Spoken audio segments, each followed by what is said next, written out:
आ, महादेव नहीं मिलेंगे तो मैं अपना यहाँ शरीर निछावर कर दूंगी। पार्वती की इस वचनों को सुनकर सखी ने कहा कि हे देवी, तुम तुम्हारे इस पिता की दुख करके तुम यहाँ चली जाओ, मतलब ऐसा दूर वन में चली जाओ जहां तक तुम्हारे पिताजी न पहुंच पाए। तब देवी माता पार्वती अपने सखी का यह वचन सुनकर के ऐसे वन में चली गई। पिता हनुमान और तुमको घर पर न पा करके सोचा मेरी पुत्री को कोई देव दानव किन्नर हरण करके ले गए क्या। मैंने नारद जी को वचन दिया हूं, और नारद जी को वचन दिया हूं कि मैं अपने पुत्री गरुड़ ध्वज भगवान विष्णु के साथ व्रत करूंगी। हाय हाय, यह कैसे पूरा होगा। और ऐसा सोच करके बहुत चिंतित होकर के वह उनके पिताजी मूर्छित होकर जमीन पर गिर पड़े। सब तब लोग हाहाकार करने लगे, दौड़े मूर्छा दूर होकर के। गिरिराज बोले कि मैं आपके अपनी मूर्छा के कारण बताऊं। हनुमान बोले मेरे दुख का कारण यह है कि यह मेरे रत्नपुरी कन्या को कोई हरण कर ले गया है, या सांप डस लिया है, अथवा किसी सिंह व्याध ने यह मार डाला है। वह न जाने कहाँ चली गई है, या उसे किस राक्षस ने मार डाला है। इस प्रकार कहकर गिरिराज दुखित होकर के ऐसे कांपने लगे जैसे तीव्र वायु से चलने वाले पर कोई वृक्ष कांपता है।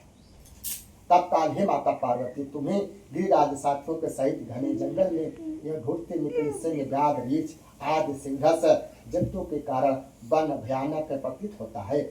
और तुम सखी के साथ भयानक जंगल में घूमती हुई या वन में एक नदी के तट पर एक गुफा में जा पहुंची। उस गुफा में वह अपने सखी के साथ प्रवेश करके चली गई। अन्न जल का त्याग करके वह बालू का लिंग बना करके यह मेरी आप में आराधना करती रही। उस समय भाद्रपद मास की हस्त नक्षत्र, जो नक्षत्र आज है हस्त नक्षत्र तृतीया के दिन तुमने यह मेरा बिहान यह पूजा पाठ किया था, रात में गीत गान किया था और रात में जागरण की थी। और तुम्हारे इस महाव्रत का किस फल की प्राप्ति होती है।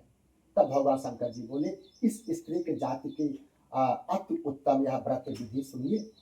सौभाग्य की इच्छा रखने वाली स्त्रियां इस व्रत को विधि पूर्वक करें।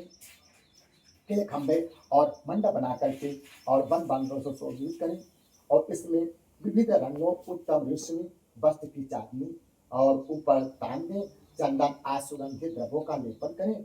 स्त्री एकत्र हो, शंख चक्र मृदंग बजावें, विधि पूर्वक मंगलाचार्य गीत करें।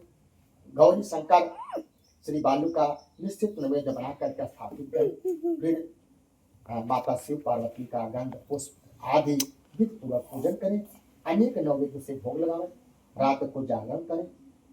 नारियल सुपारी नारंगी नींबू लौंग अनार और नारंगी आदि ऋतु फल जो मौसमी फल हुए फूलों की इकट्ठी करके धूप दीप आदि से पूजन करें। और कहें कि हे कल्याण स्वरूप, हे मंगल स्वरूप, हे मंगल स्वरूप, हे महेश्वरी, हे सुई, सब कामनाओं को देने वाली हे देवी कल्याण, तो मुझे और रूप में तुम्हें नमस्कार है। हे कल्याण माता पार्वती, हम तुम्हें नमस्कार करते हैं। भगवान शंकर जी को सदैव यह नमस्कार करते हुए ब्रह्मा रूप जगत का यह पालन करने वाली माँ, मैं आपको नमस्कार है। हे सिंहवासी, मैं संसार भय से व्याकुल हूँ, यह तुम्हें रक्षा करो। हे महेश्वरी, मैंने इसी अभिलाषा के से आपका पूजन किया है।